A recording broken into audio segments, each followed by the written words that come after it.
Em nome do Pai, do Filho e do Espírito Santo. Amém.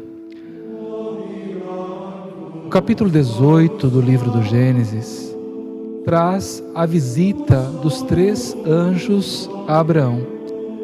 Na verdade, não são exatamente 3 anjos, mas o próprio Deus quem visita Abraão, segundo a mentalidade do autor sagrado, escoltado por 2 anjos. Deus que se revela a Abraão nesta visita que lhe faz. A patrística, isto é, os padres da igreja no início do cristianismo, interpretaram também estes 3 anjos como a Santíssima Trindade, como se tratasse de uma prefiguração do Deus que é Pai, Filho e Espírito Santo, visitando a Abraão como que por antecipação da revelação que se daria só com o Novo Testamento, isto é, que Deus é único, mas em 3 pessoas, Pai, Filho e Espírito Santo. Mas sem nos determos tanto nesta interpretação que a patrística deu, vamos nos deter à ideia que o autor sagrado aqui quer nos transmitir.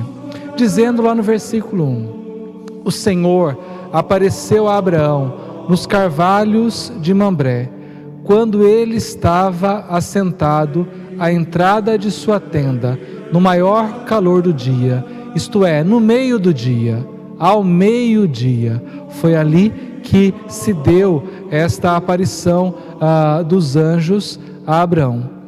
Abraão levantou os olhos e viu 3 homens de pé diante dele. Então, Abraão não reconhece que se trata de uma manifestação de Deus. Não reconhece aqui que Deus está se revelando novamente a ele.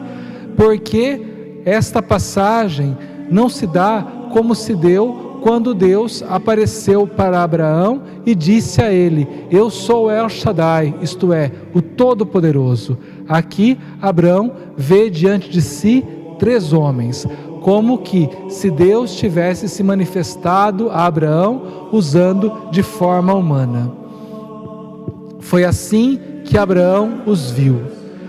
Levantou-se no mesmo instante da entrada da tenda, veio-lhes ao encontro e prostrou-se por terra.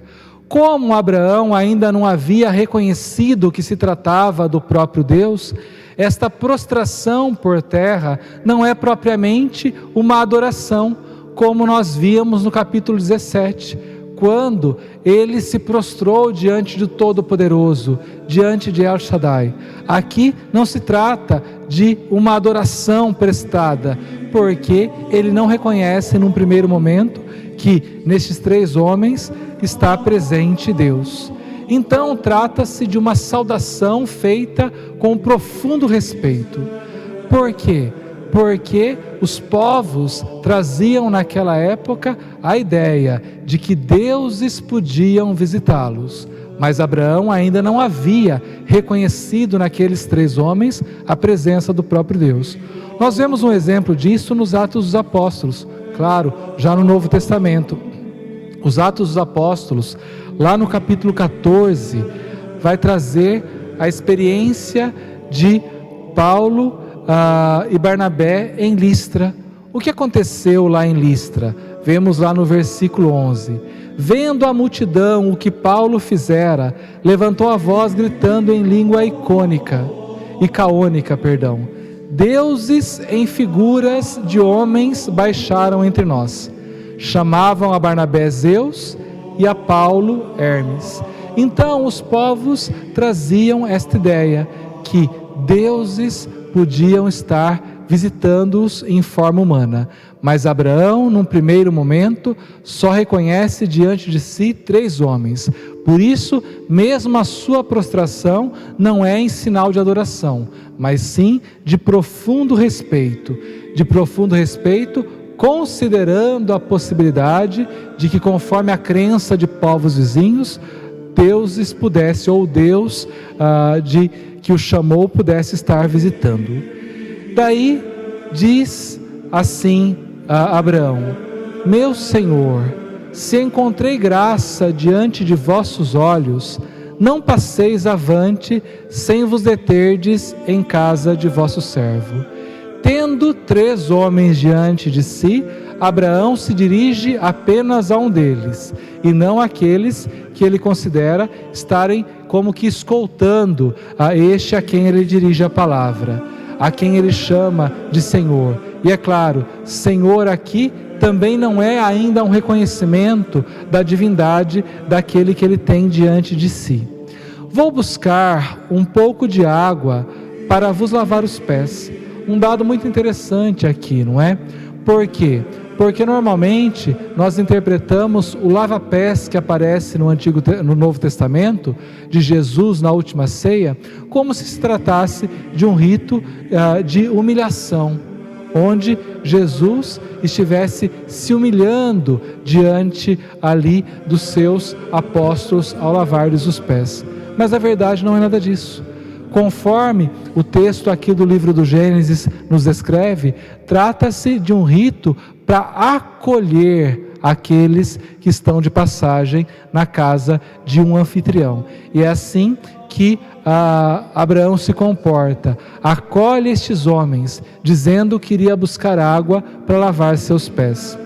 Descansai um pouco sob esta árvore, eu vos trarei um pouco de pão, e assim restaurareis as vossas forças para prosseguirdes o vosso caminho, porque é para isso que passastes perto de vosso servo. Preste atenção, trarei um pouco de pão. O que Abraão promete àqueles homens é só alguns pedaços de pão ou de pães. Ele está cumprindo aqui aquilo que veio a se chamar depois, inspirado neste texto bíblico, do dever da hospitalidade. O judeu se via como que obrigado a cumprir com este dever, ao ponto de dizer assim, inspirado nesta passagem bíblica: pode ser que anjos de Deus estejam passando por nós em forma humana. E assim, este como que dever de acolher bem, dever de hospitalidade, foi algo que penetrou a cultura do povo escolhido de Deus. Eles responderam: faze como dissestes. Mas é claro, Abraão não buscou apenas alguns pedaços de pães. Abraão foi depressa à tenda de Sara. Depressa, disse ele, amassa 3 medidas de farinha e coze pães. Correu em seguida ao rebanho, escolheu um novilho tenro e bom, e deu a um criado, que o preparou logo. Tomou manteiga e leite, e serviu aos peregrinos, juntamente com o novilho preparado, conservando-se de pé junto deles, sob a árvore, enquanto comiam. Então, ele não trouxe apenas pedaços de pães, ele fez um grande banquete para acolher aqueles que estavam peregrinando e que passaram pela tenda em que ele vivia. Assim, conforme o costume oriental, Abraão, ele não se sentou para comer com os peregrinos, porque, segundo este costume, quem convida para o banquete não come, mas serve. E foi exatamente o que ele fez. Serviu cumprindo com o seu dever de hospitalidade, com a ideia de que podemos estar acolhendo anjos entre nós. E disseram-lhe: onde está Sara, tua mulher? Ela está na tenda, respondeu ele. E ele disse-lhe, ou seja, aquele que estava sendo escoltado pelos 2 anjos vistos ali por Abraão: voltarei à tua casa dentro de 1 ano a esta época, e Sara, tua mulher, terá um filho, o mesmo que havia sido revelado a Abraão lá por El Shaddai, agora é revelado novamente, tratando-se especificamente de Sara. Ora, aconteceu com Sara algo semelhante com que Abraão. Sara ouvia por detrás a entrada da tenda. Abraão e Sara eram velhos, de idade avançada, e Sara já tinha passado da idade, ou seja, Sara já não podia mais conceber para dar à luz um filho. Foi estéril durante toda a sua vida e já havia passado da idade, já estava em sua menopausa. Então, aqui nós vemos o quê? A esterilidade natural dos cônjuges, porque Sara é apresentada estéril em toda a sua história até este momento. E, frente a esta esterilidade natural dos pais, há uma fecundidade milagrosa, porque Deus faz com que Sara conceba de Abraão, tendo ele 100 anos e ela 90 anos. Venha, velha como sou, disse ela consigo, conhecerei ainda o amor? E o meu Senhor também é já entrado em anos. O Senhor disse a Abraão: por que se riu Sara, dizendo: será verdade que eu teria um filho, velha como sou? O Senhor, dirigindo-se a Abraão, disse: por que riu Sara? Sara, na entrada da tenda, ouvindo o que aquele anjo falava a Abraão, riu. Rir, que dá origem ao nome Isaque, que ela vai gerar. Deus riu, Deus fez rir de alegria. Então, o nome do filho que ela vai gerar aparece aqui também, no que ela fez a entrada da tenda, riu quando ouviu dizer que ela e Abraão conceberiam, e também na pergunta que o anjo faz a Abraão: por que riu sua mulher, dizendo: será verdade que eu teria um filho, velha como sou? E daí o versículo 14 nos diz algo que aparece também no Novo Testamento. Será isso porventura uma coisa muito difícil para o Senhor? Onde é que nós encontramos um versículo muito similar a este? Na visitação do arcanjo Gabriel à Virgem Maria, porque depois de dizer que Isabel, sua parenta, estava grávida, já de 6 meses, São Gabriel acrescenta: porque para Deus nada é impossível. Isto é, será isso porventura uma coisa impossível, uma coisa muito difícil para o Senhor? Em 1 ano, a esta época, voltarei à tua casa, e Sara terá um filho. Sara protestou: eu não ri, disse ela, pois tinha medo. Mas o Senhor disse-lhe: sim, tu riste, fazendo novamente alusão ao nome do filho que ela iria gerar, ao nome do filho que ela daria à luz, Isaque, que significa Deus fez rir.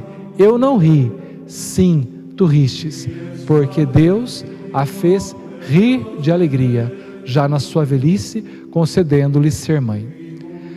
Para amanhã, peço que você se prepare previamente para a nossa aula, fazendo a leitura dos versículos 16 até 33 deste mesmo capítulo 18 do livro do Gênesis. Desça sobre vós a bênção do Deus Todo-Poderoso, que é Pai, Filho e Espírito Santo. Amém.